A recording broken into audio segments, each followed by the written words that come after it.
40 years experience here. This is one of the most despicable events I have ever seen organized here at the Trump College of Law. This is the first high-level official in the Trump administration to come to this campus. No doubt about it. His boss, Francisco, in the Trump Department of Injustice, is number 3, and he's his deputy. To give you an idea of how high up this henchman is, the Solicitor General is the number 3 official in the Trump Department of Injustice. He also is considered to be the 10th Justice of the Supreme Court. And he also quarterbacks and supervises all federal litigation in lower federal courts in order to get decisions against the Trump administration overturned on appeal, including up to the U.S. Supreme Court, which this henchman has been doing for Trump and Sessions for the past year. Now, yeah, sure, he worked for Obama, okay, and carried out whatever orders Obama gave him. Fine, Obama was behind me at Harvard Law School. We can debate Obama if you want to. But Trump has said, unlike Obama, the Department of Justice is his and takes orders from him. So when Trump says jump, this henchman says how high. This is like a German lawyer working for the German Ministry of Justice. And when Hitler and the Nazis came to power in 1933, instead of quitting, he decides to stick around and argue their cases to the German Supreme Court. That's exactly what is going on here. And we know that Trump has now appointed his man Gorsuch to the Supreme Court. And Gorsuch is even worse than Scalia, whom he replaced. And Francisco, this henchman's boss, worked for Scalia. So you can see what we are dealing with here today. This guy, as I said, has spent the last year carrying out whatever orders Trump and Sessions and his Trump boss has given him. Hannah Arendt had a appropriate phrase for this in her article, Eichmann in Jerusalem. She called it the banality of evil. That's what's going on here. That's what we are here today to resist. We are the Trump resistance in Champaign, Urbana. We're the cutting edge of the Trump resistance. Now, let's compare this to Sally Yates. Sally Yates likewise spent her entire career working for the Department of Justice.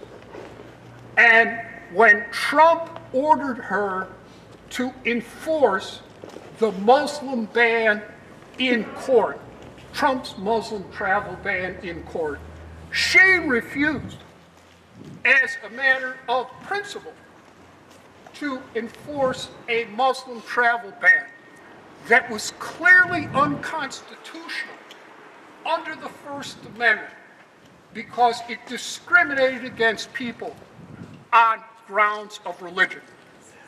This henchman, right now as we speak, his office is enforcing Trump's Muslim travel bans. The U.S. Supreme Court has just ordered his office to file documents as of February 2nd, and they are going to argue it in May, and at the end of June, we'll get a decision, and regretfully, it appears that the Trump Muslim travel ban will be upheld by our right-wing Supreme Court, thanks in substantial part to this henchman and his office. All right? The Supreme Court, thanks to his office, has already temporarily held it up.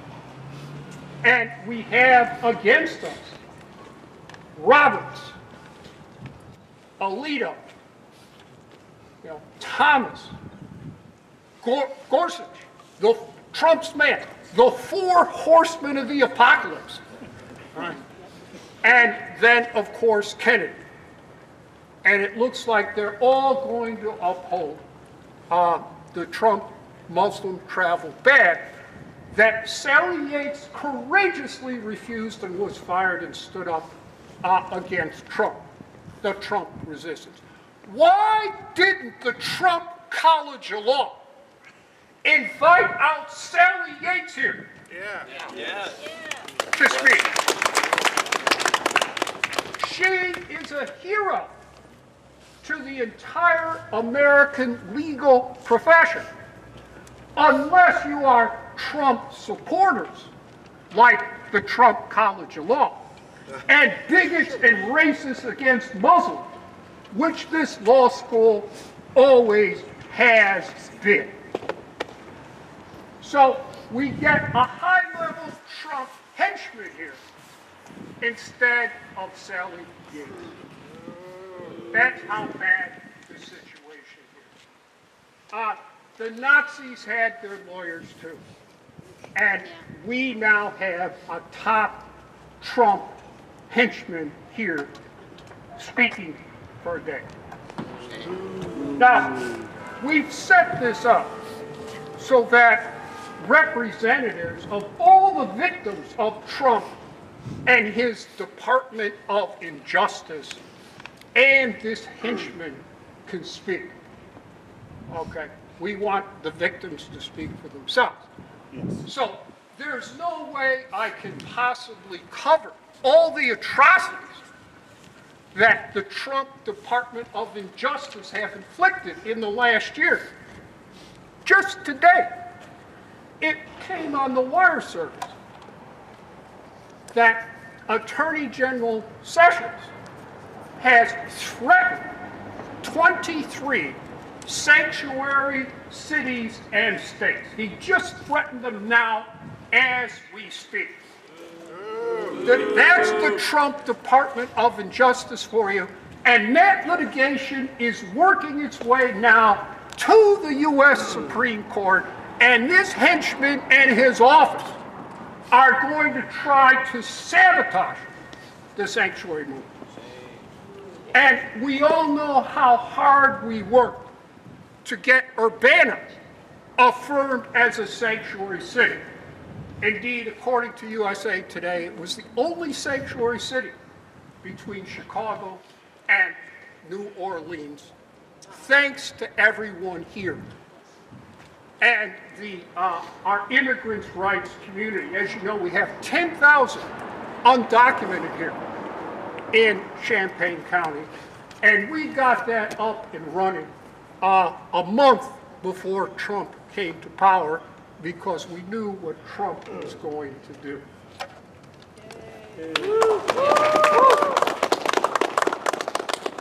President Killeen of the University of Illinois de facto determined that all three campuses would be de facto sanctuaries for undocumented. And finally, I have to say, I did not vote for Governor Brown.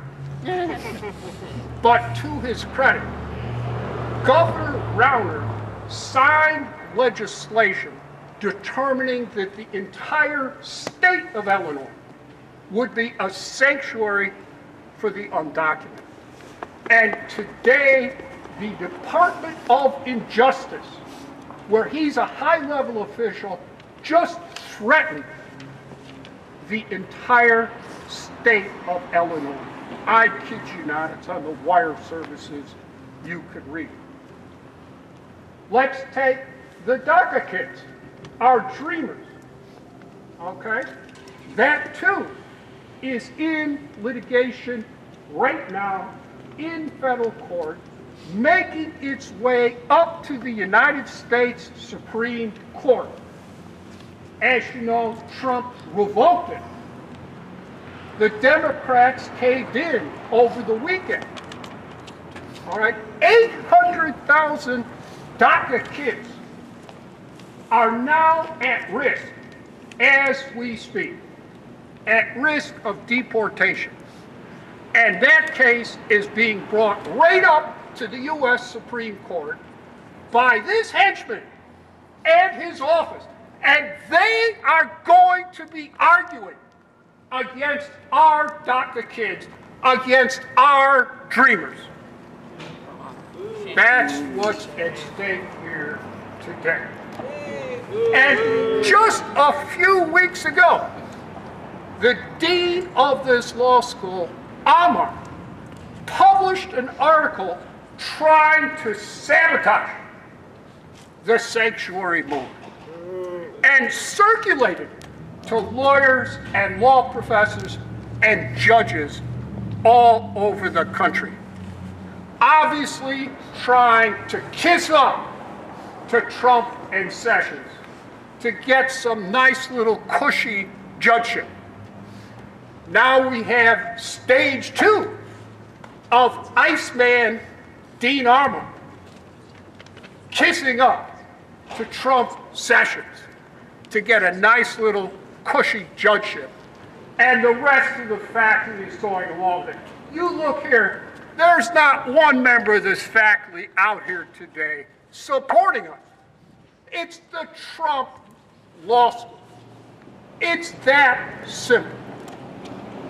Now, again, someone here has a sign on end transphobia, etc. Yeah, a federal judge just enjoined with an injunction the Trump ban prohibiting from transgender from serving in the military. Clear-cut prejudice and bigotry against transgender. That right now is working its way through federal court. It's going to be before the Supreme Court, and this henchman and his office are going to be arguing against transgender. Likewise, gays. Okay? My human rights courts for years, I taught LGBT human rights. They're human just like the rest of us. They're entitled to the same rights all the rest of us have. Certainly that's how I teach my law students to protect them. And yet what happened? We have this case in Colorado where this bakery refused to serve to gay people. Right now in the U.S. Supreme Court. And what happened? The Department of Injustice and this henchman's office gratuitously filed a brief against the gay plaintiffs in that case. Clear-cut bigotry. You could not do that to African Americans under federal civil rights law. That's prohibited. But under gays, Trump has no problem. And this henchman and his office filed that brief. Likewise, labor. For 3 years, I was greatly honored to have been elected by my brothers and sisters in the American Federation of Teachers to their executive committee and to serve as their representative to the AFL-CIO County Board of Champaign. Labor is having a really rough time, right? Fine. Right now in the Supreme Court, we have the Ask Me case. As I'm sure many of you know, hopefully we have some labor here, people here who can speak. Woo. All day, every day. And the Department of Injustice and this henchman's office just filed a brief in the U.S. Supreme Court to break public sector unions. I kid you not. And given the current constitution of the Supreme Court, they very well might win. This will be a severe blow, not just to public sector unions, but to unions across the board and organized labor. And we know here on this campus, we have the GEO struggle so that our grad students are not treated like slave labor by university officials. And I say that having been a teaching fellow myself for 2 years at Harvard, and I was paid diddly squat for sure, and certainly couldn't have supported anyone but myself living in a dormitory, and that was about it. So these are very serious issues, and this henchman and his office is in there now to bust unions. To bust unions. Finally, again, I teach a course on constitutional law of U.S. foreign affairs. I have to spend a whole course going through all the atrocities inflicted on the Constitution, civil rights, civil liberties, the poor, the oppressed, and the downtrodden by Trump and his Department of Injustice and his high-level henchman that's going to be arguing for Trump in the U.S. Supreme Court. But let me conclude. Oh, and of course, they're going to gut the U.S. Voting Rights Act against African Americans. They're going to gut and destroy affirmative action for African Americans. That's for sure. That's coming up in the Supreme Court now, too. This henchman is going to gut and destroy affirmative action and the Voting Rights Act in order to purge the voting rights of African Americans. And of course, at this law school, you know, last year they admitted only 3% of African Americans. 3%. And when I publicly condemned this, they threw me off the diversity committee. I guess I was too diverse for them. Well, Black Lives Matter, but not here at the College of Law. They mean nothing. Latinos mean nothing. Muslims mean nothing. It's that simple. So I call it the Trump College of Law. Finally, as we know, in the negotiations over, I would say, immigration reform, Trump erupted and called all African countries shitholes. There's 54 countries in Africa, and he called them all shitholes. Why? People of color live there. That's right. He also called Haiti a shithole. Black people live there. He called El Salvador a shithole. Brown people live there. Trump just revoked temporary protected status for 200,000 Salvadorans. He's going to ship them all back to El Salvador. And if there's litigation, it'll make it to the Supreme Court. And this henchman and his office will act to uphold it. Well, I say it is the Trump Department of Injustice that is the shithole. Right. And I say that is the College of Law here, the Trump College of Law, that brought out this high-level Trump henchman for a propaganda campaign. They are the shithole too. And I want everyone in there to hear exactly what we think about them. So please join me in a refrain. Shithole! Shithole! Loud, so everyone in there can hear it. Let's go. Shithole! Shithole! Shithole! Shithole! Thank you.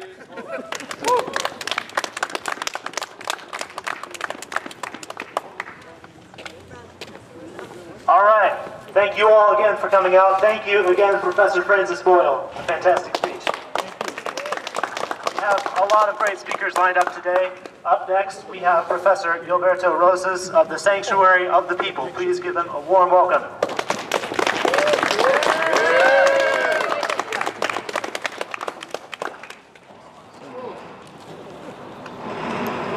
Good afternoon.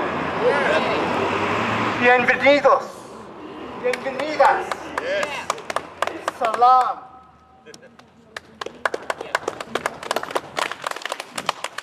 I am very cold. I have some brief remarks. They echo quite a bit the resonating discourse by my colleague.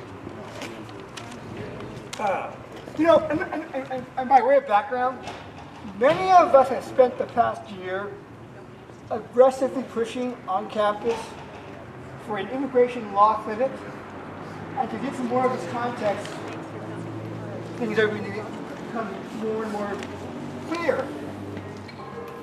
Okay, so to my remarks. We do not appreciate the Trump administration's brazen Department of Injustice. We do not appreciate our rapid slide toward fascism. We do not appreciate the Muslim ban. We do not appreciate talk of the border wall. We do not appreciate the enhanced interior enforcement. We do not appreciate having Haiti, countries in Africa, and El Salvador being referred to as shitholes. We do not appreciate Jeff Sessions. We do not appreciate Steve Miller. We do not appreciate 45 saying that the good people are white supremacists. We do not appreciate the abandonment of Puerto Rico. We do not appreciate the abandonment of our queer brothers and sisters. We do not appreciate young people being left vulnerable to detention and deportation. We do not appreciate sanctuary cities being threatened. We demand sanctuary for all. Yeah. No licensed bigotries, no ban, no wall, sanctuary for all.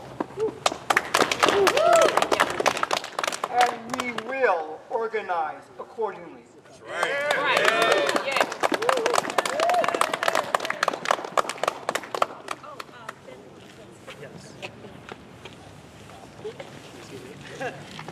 All right, thank you, thank you. Up next we have Ben Mueller of the Immigration Forum. Thank you.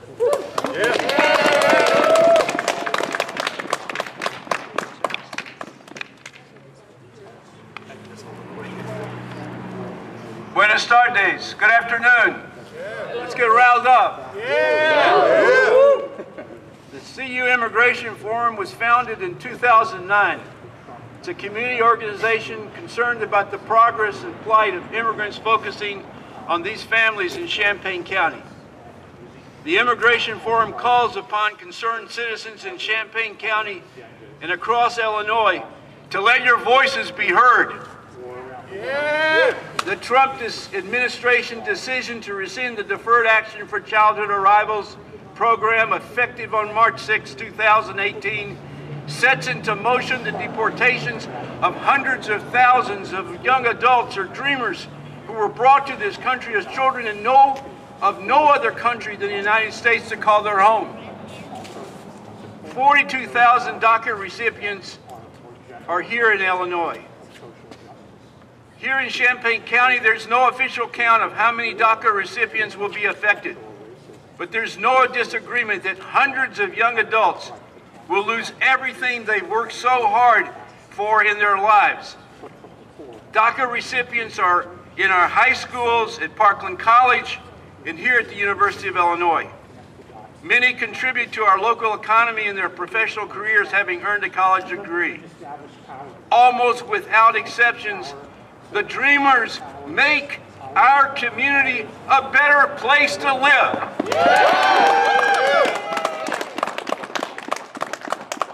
Sadly, the parents of the Dreamers must bear witness to the lives of their children being torn apart as their dreams and opportunities suddenly disappear in less than 2 months.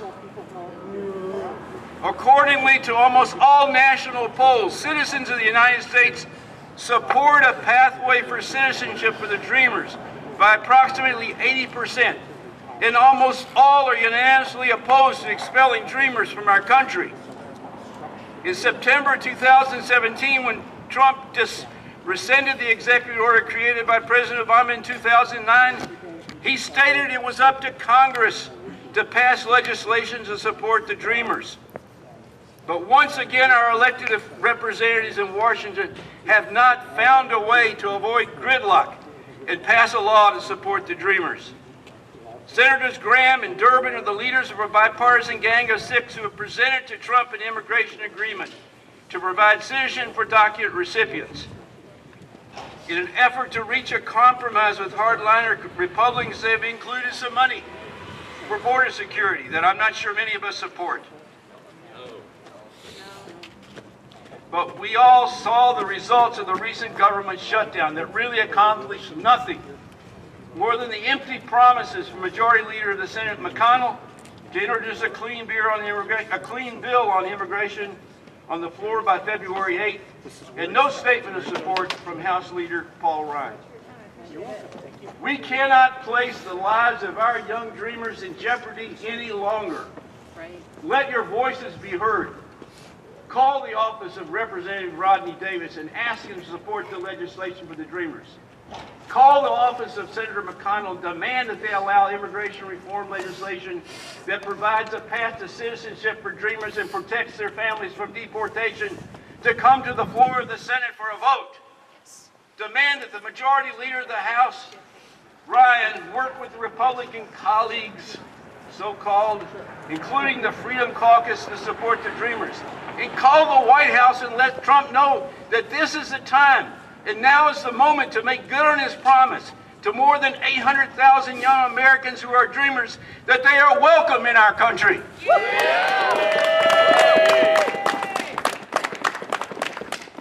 If that effort fails, then we must demand that our UIUC Chancellor speak out and support and protect our students who are Dreamers.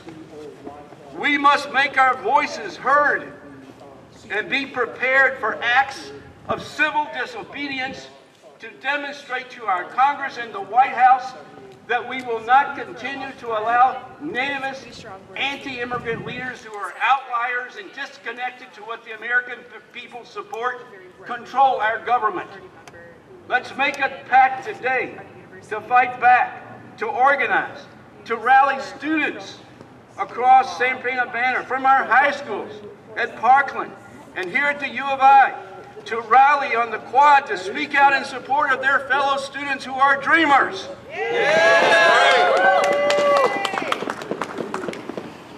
Last July 4th, we had a Freedom Celebration March. My good friend Gilberto and many others were there. We had the largest demonstration of Freedom Celebration's 4th of July parade in the history of the parade, from CU Immigration Forum and ACLU. And when we were marching with refugees and immigrants and people like yourselves and people who just wanted to let people know that we support immigrants in our community, there was a rallying cry that came out of those that were marching. And so I'm going to join Professor Boyle in asking you to shout out with me. So repeat after me. And this was from your voices last July 4th. No hate, no fear. Immigrants are welcome here. No hate, no fear. Immigrants are welcome here. No hate, no fear. Immigrants are welcome here. No hate, no fear. Immigrants are welcome. No hate, no fear. Refugees are welcome here. No hate, no fear. Refugees are welcome here. No hate, no fear. Refugees are welcome here. No hate, no fear. Refugees are welcome here. No hate, no fear. Muslims are welcome here. No hate, no fear.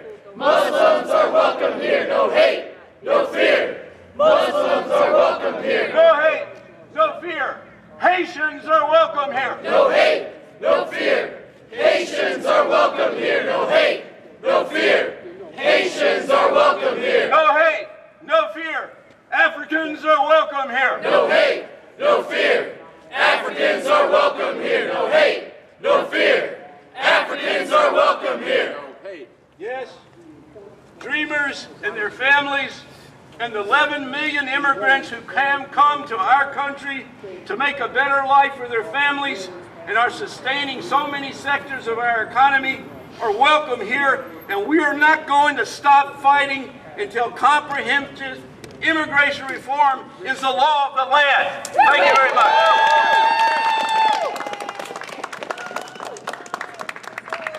All right, thank you, thank you. Up next, we have Michael Johnson of the Socialist Alternative.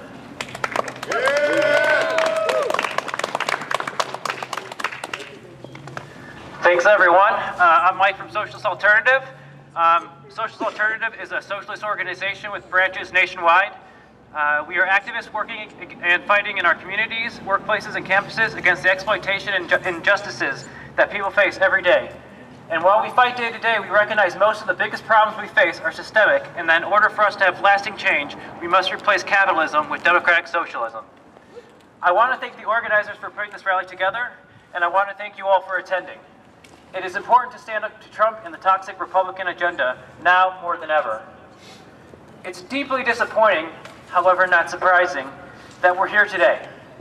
That the university would actually invite a man like Malcolm Stewart to speak.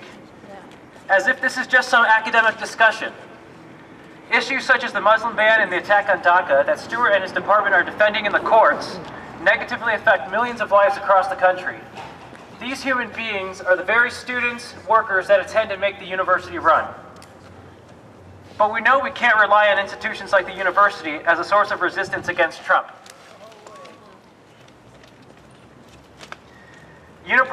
University President Tim Killeen received a $100,000 incentive bonus on the heels of a potential GEO strike. These graduate students have been teaching the university's classes and supporting the university's research, all without a contract, for far too long. Real resistance is going to come from organizing amongst the students, faculty, and broader community against such attacks. From all of us here today. As the recent Women's March shows, where the numbers of participants rivaled last year, the mood to resist Trump and the Republican agenda is still strong. But how can we move forward? Would you join GEO if the administration could be members and leaders? No. So why do we join political parties with corporations?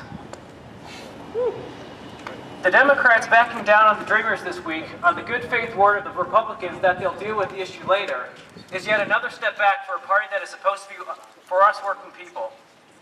What we need is our own independent political organizations, our own political party, a party of the 99%. Such a party would be a membership-based, take no corporate donations, and fight around a real progressive platform that benefits working people. It would be a party of working people that puts time, money, and organizing effort into building mass movements. A party that challenges not only corporate politics as usual, but the system that enables all these oppressions, capitalism. We will gladly fight alongside Democrats on specific campaigns like Medicare for All and $15 minimum wage, among others. But we refuse to let the movement demands be subsumed by a narrow corporate party leadership, and we refuse to make it purely electoral, instead choosing to build mass grassroots movements movements around these issues. Today, more and more people than ever agree we need a new, truly representative major political party that can fight for the issues we fight for here today. Now is the time to build. Thank you.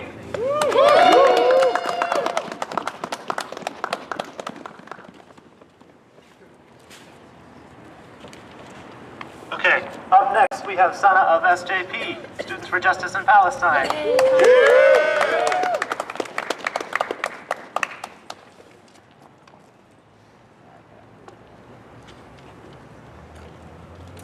So hello everyone, like you heard, I'm speaking on behalf of Students for Justice in Palestine.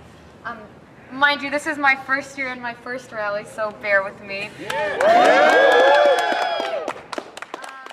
the first relevant revolutionary who came to mind when I heard that Malcolm Stewart was coming was a comrade and one of the founding members of the Popular Front for the Liberation of Palestine, Ghassan Kanafani.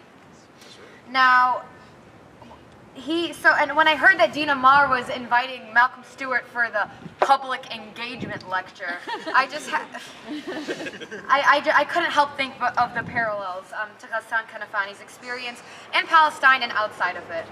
Now, he dedicated his life to the resistance, even if it meant being reduced to a supporter or more so a champion of terrorism. Not once did Comrade Ghassan's narrative budge from the truth. And in one of his most astute or notorious, depending on who you're talking to, interviews, he responded to a demeaning declaration, more than a question, posited by an Australian journalist whom he was speaking with, who condescendingly asked him why the Palestinians didn't want to make room for dialogue, nor did they want peace. And Kanafani responded with the following, that by dialogue, he meant capitulation and surrender, and that it would be a conversation between the neck and the sword. Now, to bring it back to Malcolm Stewart, I have to draw some parallels. We can't choose to be apolitical. Being apolitical is a code for being selective in our humanity, and it promotes ignorance. Silence is complicity. We would not be a democracy if our voices were not heard. Now, the Trump administration only promotes the now widely held notion that this country is a disgrace, that this country does not promote diversity like Professor Dr. Boyle had been speaking about at the Trump College of Law.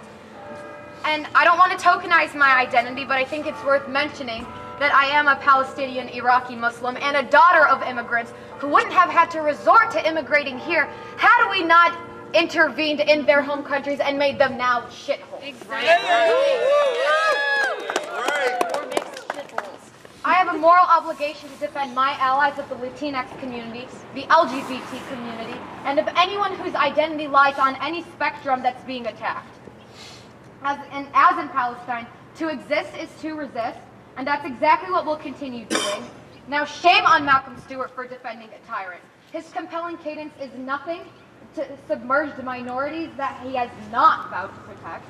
To give Malcolm Stewart the respect he doesn't deserve would mean standing behind a man who, in theory, is supposed to be a civil serviceman, but a man who invokes the Fifth Amendment as an alternative to having to lie before the highest court in this nation.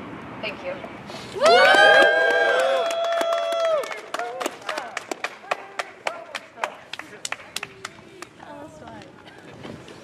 All right, thank you. Up next, I will be saying a few short words. Okay, we are here today, as the other speakers have all made plain for us, to protest the hosting of the UIUC Law School of Deputy Solicitor General Malcolm Stewart. We are not protesting, however, only one man's appearance here. Individuals are never solely responsible for the ills of our society. Mr. Stewart has, for example, what you might call a decent track record when it comes to defending environmental legislation. He fought against some rulings of large corporations that would have been in favor of large corporations, and he was even arguing for the good side, if there is such a thing in the courts, of the fateful Citizens United decision, which we have all come to know a lot about in the past few years. The problem is not so much to consider Mr. Stewart in individual actions. If we only consider individual actions, we won't get anywhere. Rather, the problem is to consider the system of injustice that Mr. Stewart, behind us, represents and stands for. At the same time as he has done these things and taken these, what you might call decent individual actions, the legal department for which he works now under the direction of President Trump and Attorney General Sessions, has used people in his offices and in the offices of the Attorney General to back its program of inhumanity. It is lawyers like Stewart and the people in his offices, for instance, who in the coming weeks will be arguing against protections for hundreds of thousands of Dreamers and DACA people affected in the U.S. It is lawyers in these offices who are paid to defend the status quo of exploitation and U.S. hegemony the world over with their high oratory and capacities for abstract reasoning. Stewart will now do whatever Trump tells him to do, just as he would have done whatever Obama had told him to do before. He worked for Obama before he now works for Trump. And this is the way that our society works. Abstract reasonings and reductio ad absurdum cases make or break court rulings on up high in a comfy building in Washington, D.C. And these rulings, decided by abstract reasoning, affect the lives of millions and millions of people in the U.S. and the world. Such was the case with Citizens United, which Mr. Stewart himself, I again say, was on the right side of, if there is such a thing, until he was ousted by Chief Justice John Roberts with a gotcha question. He cornered him and basically said, well, wouldn't this ruling allow us to ban a certain type of political book? And he said, yes, unfortunately it would. And that was what decided, effectively, Citizens United for us all. While our court systems, defined by gotcha questions of the type which Mr. Stewart himself will, in coming weeks, be using these gotcha questions to argue for the deportation of hundreds of thousands, among other things, and against unions, like in the Ask Me case that's coming up, he's going to be using these gotcha questions too. And while our court systems, which rely on these types of things, are court systems full of mostly old conservative white men from the same handful of legal institutions, appointed usually without our consent, while these court systems are busy deciding whether migrants are human, whether our waterways should be protected from pollution, or whether a woman has a right to choose what to do with her own body, or whether super PACs have the ability to donate nearly unlimited amounts of money to influence our elections, or whether certain individuals have the right to marry. While they decide these things for us, the people are suffering. Questions like these that have to us such obvious answers are to those in the courts complicated legal affairs involving precedents of oppression and statutes of discrimination embedded deep into our society.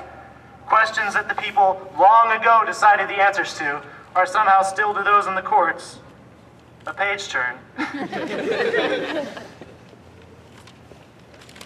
Or somehow to those still in the courts unclear. Questions like, should we protect our environment for future generations? Or questions like, is it our business at all what any individuals choose to do with their bodies? Preoccupy the minds of men with years and years of expensive private higher education, men like Mr. Stewart in the building behind us. This is the hallmark of a government that is not of the people. While the impoverished millions of our ghettos are murdered by the police for smoking weed, while the generation told that we will get jobs if we only go to college finds instead only massive amounts of debt rather than gainful employment, while income inequality skyrockets to its highest level in years, the hum of the huge bureaucracy of our government, tuned to only one pitch, corporate profit, continues to drone on no matter what efforts we make to change this tone. The truth is that this was not a tune meant to be changed by us. As Marx said, the bourgeoisie has at last, since the establishment of modern industry and of the world market, conquered for itself in the modern representative state exclusive political sway. The executive of the modern state is but a committee for managing the common affairs of the whole of the bourgeoisie. We aren't here to protest individuals. We're here to protest this tune and this machine that's pitch cannot be changed, no matter how many parts of it we try and alter. Mr. Stewart, who's in the building behind us, is just one of the parts of this machine that we need to change. We're here to build a new machine that sings a very different tune. Our machine is going to sing the song that we choose for it to sing. Please chant with me. The people, united, will never be divided. The people, united, will never be divided. The people, united, will never be divided. The people, united, will never be divided. The left, united, will never be divided. The left, united, will never be divided. Let them hear it. The left, united, will never be divided. The left, united, will never be divided. Thank you very much. All right, up next we have Stuart Beattie of the anti-war, anti-racism effort.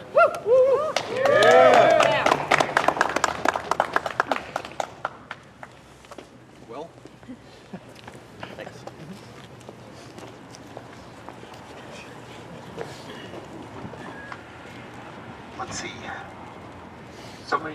said so many good things. I'm not sure what remains to be said, but I agree it's extremely important to remember that we're here protesting the non-justice policies of the current Department of Justice, of which the man in the building behind us is just a representative.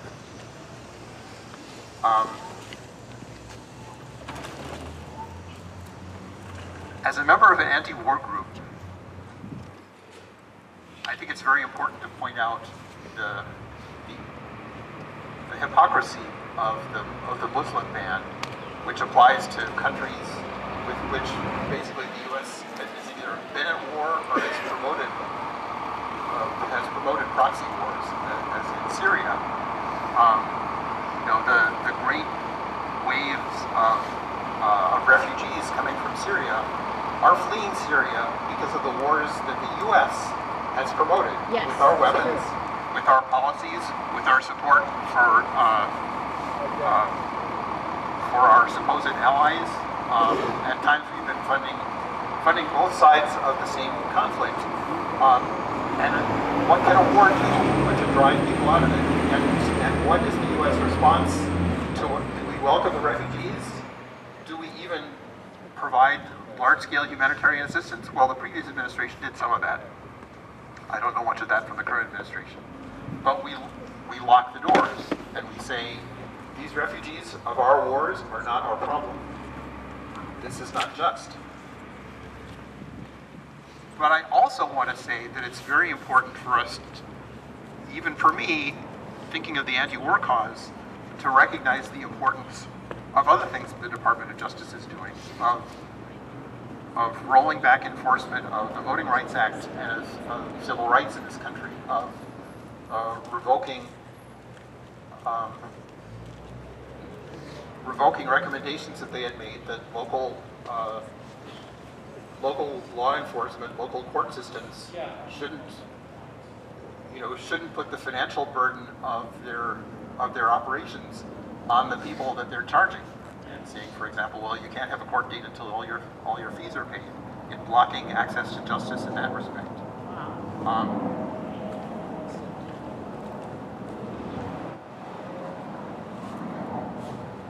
There's a whole suite of things that the Department of Justice is a piece of, and well, let me see. Why do I say that it's important to be looking at that? Naomi Klein writes about the power of shocks in making political change, in rolling in response in either an imagined crisis or a real one or a synthetic one. The power of a shock to make changes that a democratic society would never allow to be changed on their own. This is something that we see from the Trump administration. They're rolling out shocks as quickly as possible and in many directions as possible. But one of the things that she points out is that this is a tactic that can backfire. If the purpose of the shock is to demoralize the people who are being hit by it. But if people recognize that this is the pattern that's happening at them, then rather than being demoralized, it can unify opposition to the Trump administration. So that's why I think it's really valuable to be in a gathering like this, to be talking about all these shocks in many different directions. They're all coming from the same source, and that together have the goal of knocking us off our feet and of eventually convincing us that these horrific policies should be a new normal, because there's no other possibility. The point of value for us in being here is in reminding ourselves that this is not normal, that we can oppose it. That we can undermine the injustice of the non-justice U.S. Department of Justice. And with that, I'll shut up.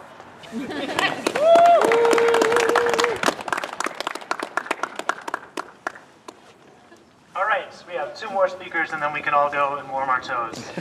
All right, next is Karen Arem of the Prairie Greens. Very green. Yes, I didn't prepare anything, but I guess I should speak on behalf of local Prairie Greens. The Green Party does not take corporate funding, and we support everything everyone here has said today. And that's one of the most important things, I think, is that groups come together, groups who want to fight for justice. And I think we should really be looking at the roots of some of the problems. Computer. It's not working. Something happened. You just need to squeeze the trigger. Squeeze the trigger. I'm sorry. Thank you. Oh, I have to start over. Can't remember what I said. Anyway, okay, yes, I'm with the Prairie Greens. The Green Party does not take corporate funding. And we don't take corporate funding for a reason, and that is because we want to support justice. We want to support all of that which all of the people here support and have been talking about. And I think it's very important that we continue to unite, just as Stewart was saying, and come together for justice, because things going forward are not looking good, and we have to prepare. But I also think we need to look at the roots of the problem, and the roots of the problem are our government, which is for profit, and it's owned by the corporations, and that's why we're getting a lot of what we're getting. Not just now, we've been getting it for some time. And I also agree that if we would stop our wars, if we would stop invading nations, if we would stop using proxies at times, I mean, if you think about it, Iraq, Afghanistan, Libya, Syria, Yemen, Somalia, I could go on. All of these are nations, even Pakistan. We've been droning Pakistan and killing people in Waziristan. We have to stop the wars. This is what's creating refugees, and this has got to be acknowledged. All of our most of our funding, most of our tax monies go to support the military machine. Not our veterans, no, it goes to support the sale and distribution of weapons of mass destruction. I mean, we are so nuclear. Right now, we are so close to nuclear war, closer than we've ever been. And now we've got climate change. What are we doing about that? We've got a government denying it. So we really do have to work, and we have to work hard. Otherwise, the next generation, I don't know what's going to happen to them, but they're a problem. So I'm going to pass this on now.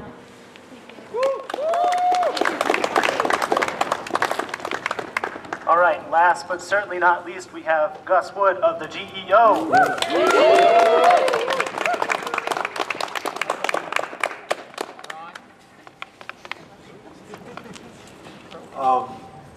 So 10 years ago, if you know of him, you know Sundiata Chajua. He prophesied that we are in a new historical moment, something we call a new nadir, which stands for the lowest point in history, not just only in race relations, but also in socioeconomic conditions. He also argued that conditions would worsen over time if drastic changes did not come to the system. We had no idea how right he would be. I've spoken in the past about these conditions: food insecurity, unstable employment, wage theft, housing crises, racial violence, and much, much more. But today, we need to shift and understand the real stakes of what a fascist state is and what it does in order to course correct how to fight it and destroy it. Too much of our strategy and tactics are focused solely on one person, Donald Trump. The fact is that the fascist state thrives on us individualizing our critique of Trump. They need it to survive.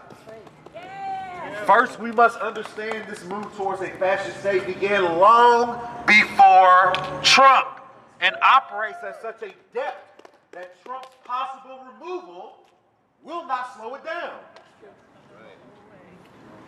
Mike Pence and Paul Ryan will be more than happy to amplify the destruction of our social conditions. And they have the policies, the practices, and most importantly, the structure to do so.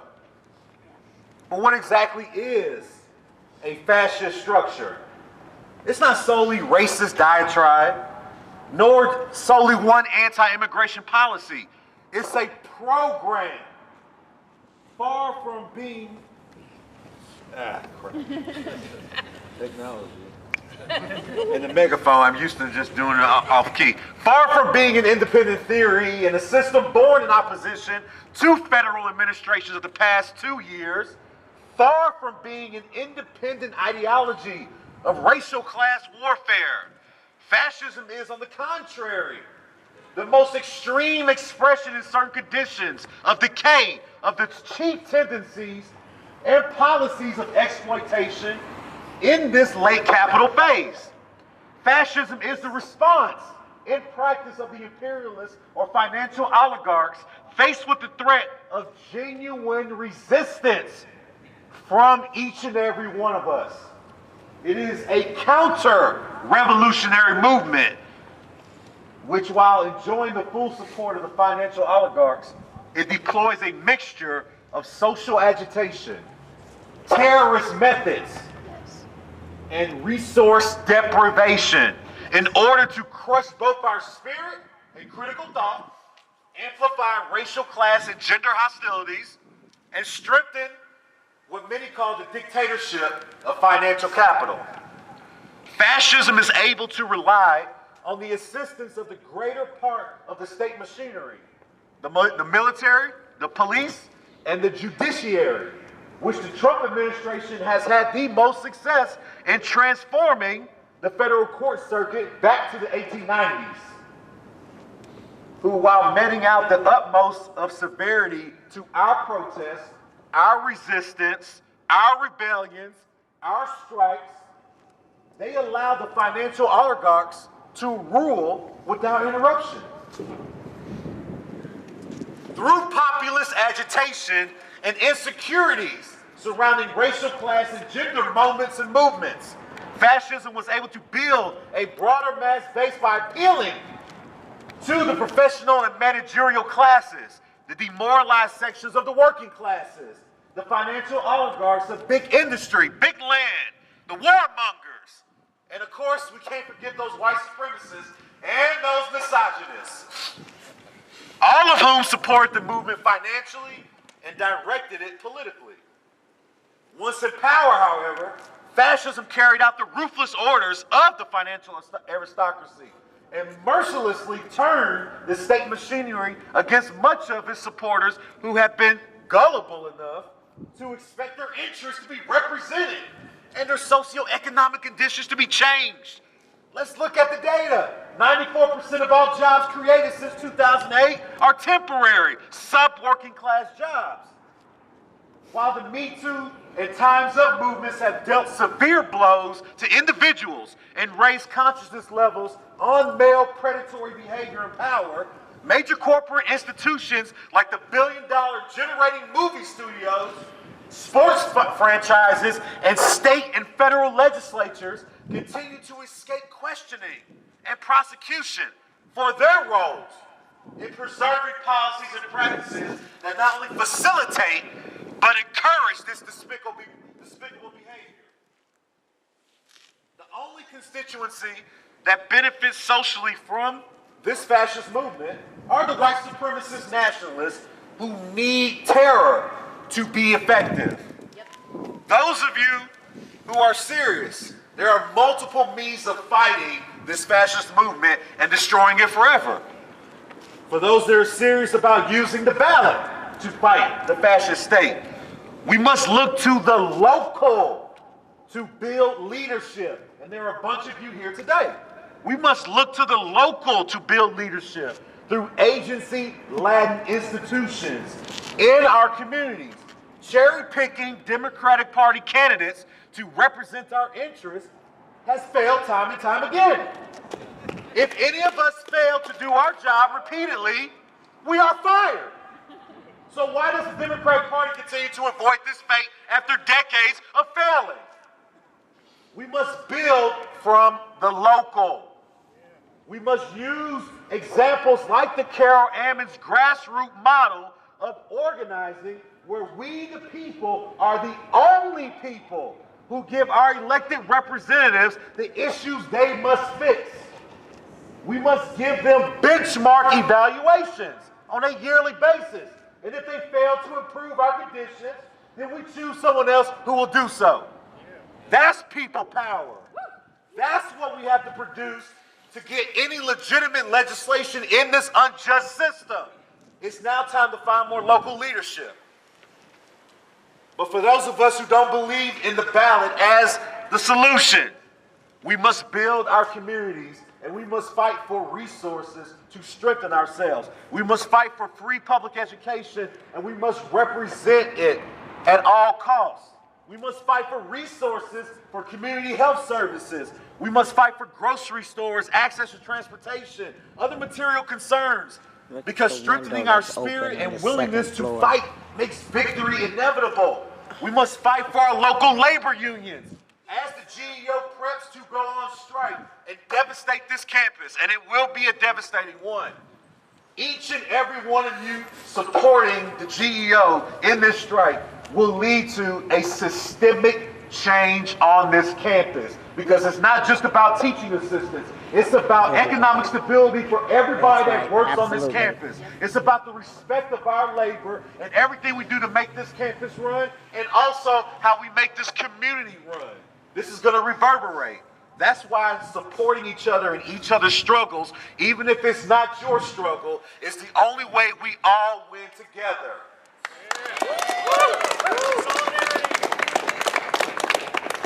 We must understand that, in closing, with this fascist movement, that as we continue to build together and we listen to each other, we educate each other, we use political education to build movements, this is the time. If anybody from any organization is having a struggle, a campaign, something that is going on, we need to all be there in support of each other. That is the way we can win this and beat this down. Fascism only came back because we were fractured, and the reactionary counter-revolutionary movement hit us when we were fractured. We cannot be fractured anymore. We must stand together, and we will beat every single person that's in that building. We will beat this campus and make sure workers are secure, and we will build Champaign community. We will build the states up, and we will build this country to go across international waters to stop the imperialist murders. These are not utopian dreams if we unite. Thank you.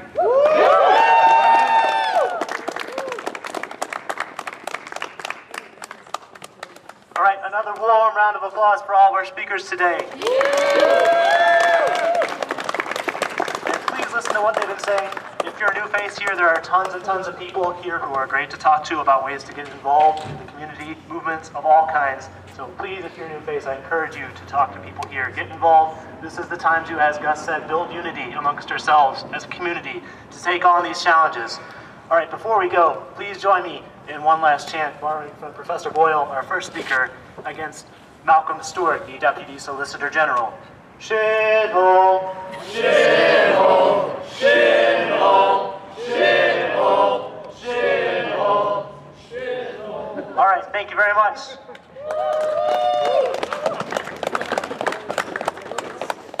Not 30 people, less than 30 people. It's Showed an up for? auditorium of 130 for the speaker, the Assistant Solicitor General. His speech was completely structured, no anything about policy. He didn't talk any case, nothing like that. But it's strange too, the speakers in there, of the people that came, they had no sense of issues either. It was very much like going to school and finding out, this is what I do for my job kind of deal. So very detached from the world in that sense. So anyway, it was surprising how few people, the number of cookies and stuff is so good in there because all these people didn't show. So, and definitely this thing I did not know. This was a friend of the dean. Like, of course. They clerked together, they worked together over a long period of time, and they said, why don't you come talk? It was completely relaxed as far as,